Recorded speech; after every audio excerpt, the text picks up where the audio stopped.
बड़ी खबर कुंडा से आपको बता रहे हैं। कुंडा ब्लॉक के मतगणना स्थल पर एजेंट्स के बीच मारपीट हुई है। कई मतगणना एजेंट जख्मी हुए हैं। 2 प्रत्याशियों में हुए विवाद के बाद ये मारपीट हुई है। पुलिस वालों ने किसी तरह से मामले को शांत कराया है। मतगणना स्थल पर अफरा तफरी का माहौल है। कुंडा के तुलसी इंटर कॉलेज काउंटिंग सेंटर का ये मामला है, जहां 2 प्रत्याशियों के बीच विवाद हुआ और फिर मौके पर ही एजेंटों के बीच मारपीट शुरू हो गई। तो पुलिस वालों ने बड़ी मुश्किल से किसी तरह से इस पूरे मामले को शांत कराया है। थोड़ी देर के लिए वहां काउंटिंग सेंटर पर अफरा तफरी का माहौल हो गया था। कुंडा के तुलसी इंटर कॉलेज काउंटिंग सेंटर का ये मामला है। 2 प्रत्याशियों के बीच विवाद शुरू हुआ और उसके बाद एजेंट्स आपस में भिड़ गए। तो 2 प्रत्याशी में हुए विवाद के बाद मारपीट शुरू हो गई। कई एजेंट्स आपस में भिड़ गए और कई मतगणना एजेंट यहां पर जख्मी हुए हैं। तो कुंडा ब्लॉक के इस काउंटिंग सेंटर पर यह पूरा हंगामा।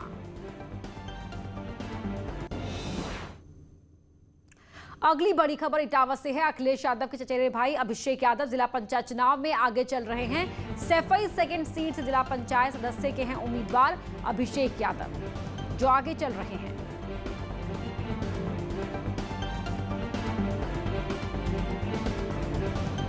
और बड़ी खबर आपको बता रहे हैं, इटावा में अखिलेश यादव के चचेरे भाई आगे चल रहे हैं। अभिषेक यादव सैफई 2 जिला पंचायत से आगे चल रहे हैं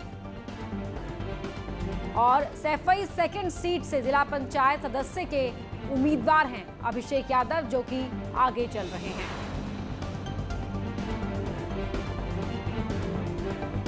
तो साथ ही हम आपको तस्वीर भी दिखा रहे हैं, ये ग्राफिक्स के जरिए भी आप देख सकते हैं। तो सैफई 2 से अभिषेक जिला पंचायत उम्मीदवार हैं और वो आगे चल रहे हैं।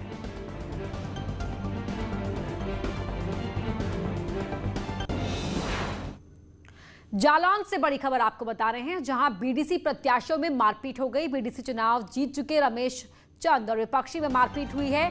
जीते हुए प्रत्याशी को बंधक बनाने का आरोप है। पुलिस ने दोनों ही पक्षों को पीटा है। काउंटिंग सेंटर के बाहर हंगामा कर रहे थे, इसलिए पुलिस ने इन्हें पीटा है। जालौन में बीडीसी को बंधक बनाने की कोशिश हुई है। नंदीगांव ब्लॉक के काउंटिंग सेंटर का ये मामला है। रिजल्ट के बाद बीडीसी से यहां पर मारपीट हुई है। आप तस्वीरों में भी देख सकते हैं किस तरीके से यहां पर अफरा तफरी मची हुई है और यहां मारपीट हुई। दोनों ही गुटों के प्रत्याशियों को पुलिस ने जमकर पीटा।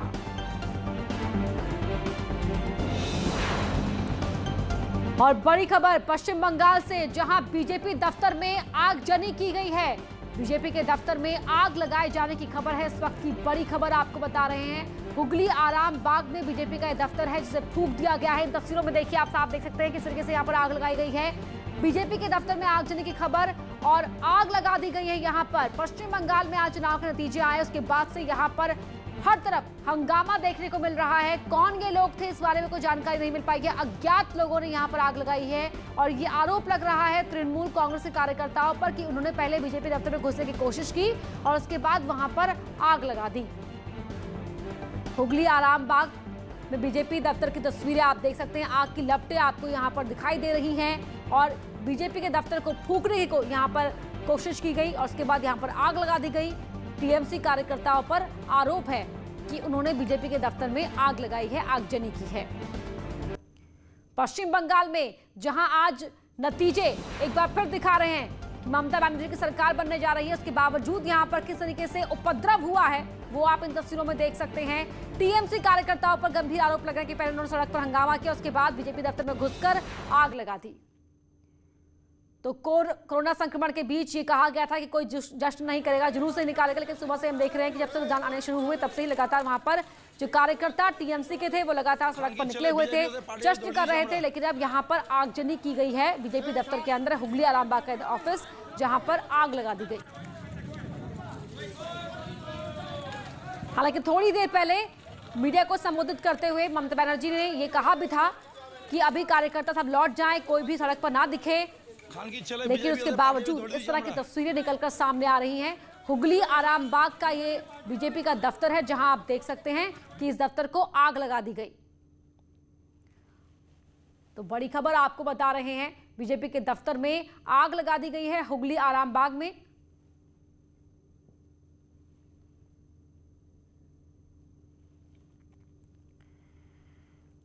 और एक और बड़ी खबर, नंदीग्राम सीट से ममता बनर्जी हार गई हैं। उनकी पार्टी जीत गई लेकिन ममता बनर्जी हार गई इस सीट से। ममता बनर्जी ने हार स्वीकार कर ली और शुवेंदु अधिकारी ने ममता बनर्जी को मात दी है। 1957 वोट से ममता बनर्जी हार गई हैं। कहा कि नंदीग्राम के लोगों का फैसला मंजूर है, ये बंगाल के लोगों की जीत है। दोस्तों और दुश्मनों को शुक्रिया भी कहा। महाकाली के दर्शन करूंगी, लेकिन नंदीग्राम सीट अकेली इस सीट से ममता बनर्जी चुनाव लड़ी थी और वो इस सीट को हार गई हैं।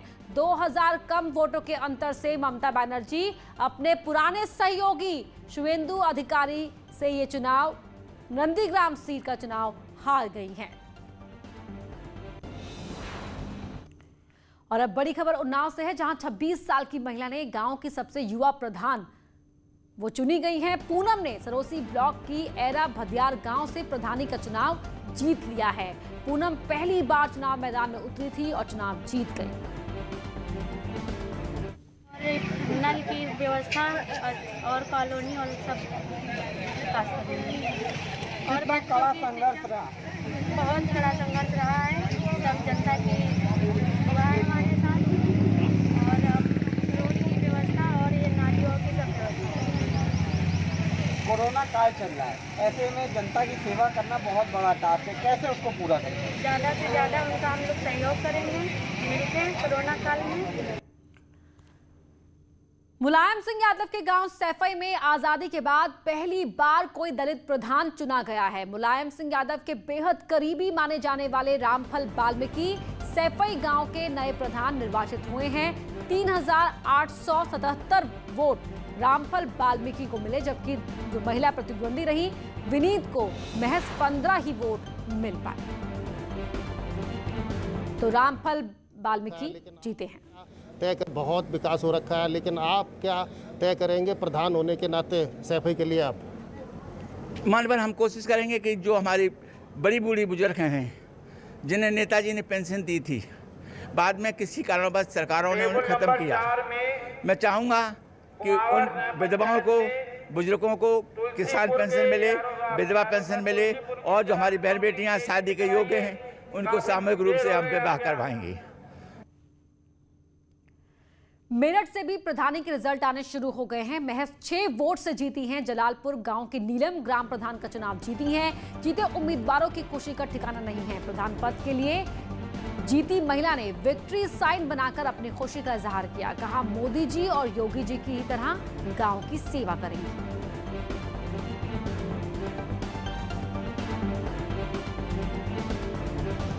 प्रधान पद के लिए विजयी हुई हैं और वी साइन बना करके, विक्ट्री साइन बना करके अपना आभार जता रही हैं जनता को कि किस तरह से उन्होंने जीत हासिल की है।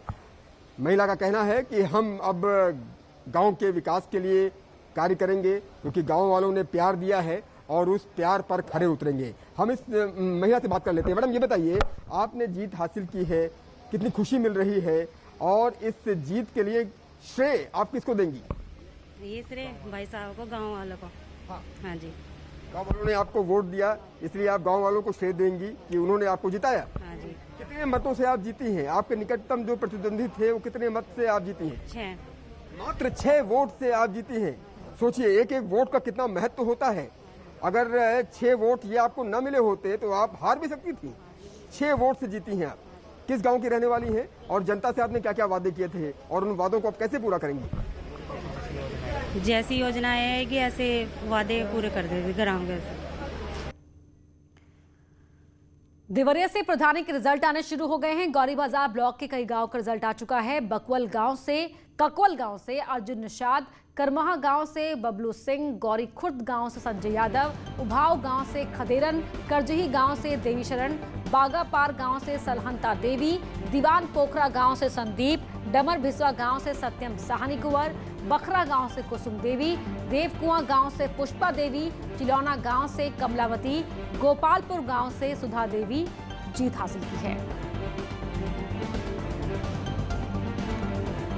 तो ये रिजल्ट आने शुरू हो गए हैं। जैसे जैसे रिजल्ट आ रहे हैं हम आप तक ये फाइनल तस्वीर पहुंचा रहे हैं। देवरिया से करमहा गांव से बबलू सिंह ने, गौरी खुर्द गांव संजय यादव ने जीत हासिल की है। उभाव गांव से खदिरन ने जीत हासिल की है, तो वहीं बागापार गांव से सलहंता देवी विजयी हुई हैं। तो गौरी बाजार ब्लॉक के गांव का ये रिजल्ट आ गया है। तो देर शाम तक नतीजे सामने आने शुरू हो जाएंगे। सुबह से ये कहा जा रहा था और अब सामने आ रहे हैं रिजल्ट्स। और लखनऊ से बड़ी खबर आपको बता रहे हैं, 4 मई से बड़े स्तर पर कोविड टेस्ट किए जाएंगे। राजस्व ग्रामों में ये टेस्ट कराए जाएंगे। 4 दिन का कार्यक्रम चलाया जाएगा। तो 4 मई से बड़े स्तर पर कोविड टेस्ट, एग्रेसिव टेस्टिंग पर शुरुआत से ही योगी सरकार का फोकस। और राजस्व ग्रामों में ये टेस्ट करवाए जाएंगे। 4 दिन का ये कार्यक्रम चलाया जाएगा, जहां पर बड़े स्तर पर टेस्ट होंगे। घर घर जाकर एंटीजन टेस्ट कराए जाएंगे। कोरोना के लक्षण दिखने वाले व्यक्ति का टेस्ट होगा और 4 मई से ये बड़ा अभियान शुरू होगा। तो आज की जो भीड़ दिखाई दी है, उसके बाद बेहद जरूरी हो जाता है ये कदम, और ये टेस्ट कराए जाएंगे। घर घर जाकर एंटीजन टेस्ट करवाए जाएंगे। और यहां रुक रहे एक छोटे से ब्रेक के लिए, जल्द लौटते हैं।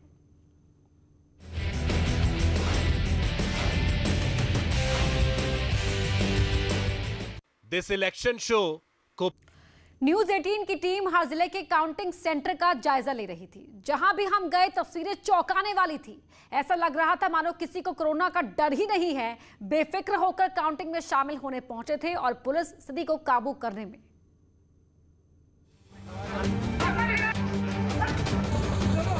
बागपत कोरोना की चेन तोड़ने के लिए पुलिस ने मारी लाठी, लेकिन कोरोना का साथ देने के लिए नेताओं के समर्थक जुटे रहे।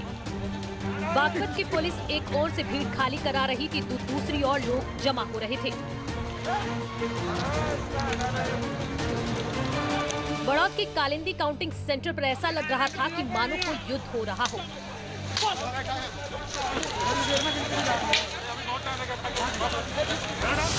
बाराबंकी 2 गज की दूरी, मास्क जरूरी का नियम बाराबंकी में भी टूट गया। एक तो लोग बिना मास्क में पहुंचे थे, तो दूसरी ओर एक दूसरे से सटकर खड़े हुए थे। आराम से आओ, अभी फिर पीछे हो जाओ। बाराबंकी में 15 ब्लॉक है। हर ब्लॉक पर इसी तरह की भीड़ खड़ी थी। विकासखंड देवा और फतेहपुर में हजारों की संख्या में लोग काउंटिंग कराने पहुंचे थे।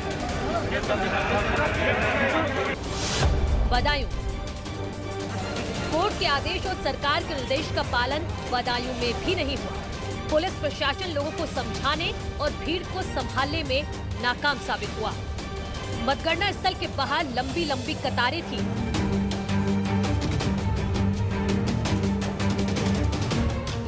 ये कतारें सुबह के वक्त बहुत बड़ी थी। बाद में पुलिस ने एजेंट्स को काउंटिंग सेंटर में भेजने के बाद बाकी लोगों को दूर हटा दिया।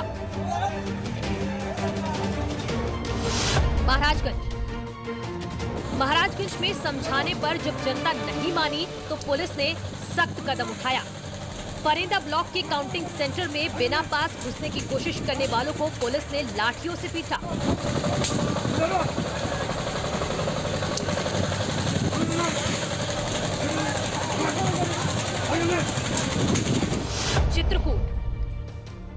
चित्रकूट के मऊ ब्लॉक में भी सोशल डिस्टेंसिंग के नियमों को तोड़ा गया। यहाँ पर काउंटिंग सेंटर के अंदर मोबाइल ले जाने पर हंगामा हो गया।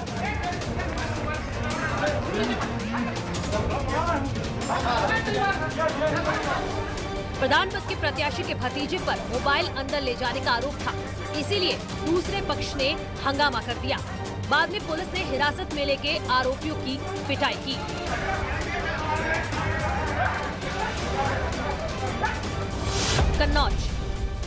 कन्नौज में पुलिस ने काउंटिंग सेंटर पर अच्छी व्यवस्था की थी। कोरोना के नियमों का पालन कराने के लिए लोगों को सड़क किनारे खड़ा किया गया। यही नहीं, 2 गज की दूरी का भी पूरा ख्याल रखा गया। जिन लोगों ने नियमों को तोड़ने की कोशिश की, उनके खिलाफ बल प्रयोग भी किया गया। Bureau report, news 18। इस बुलेटिन में इतना ही। आगे देखिए उत्तराखंड की खबरें।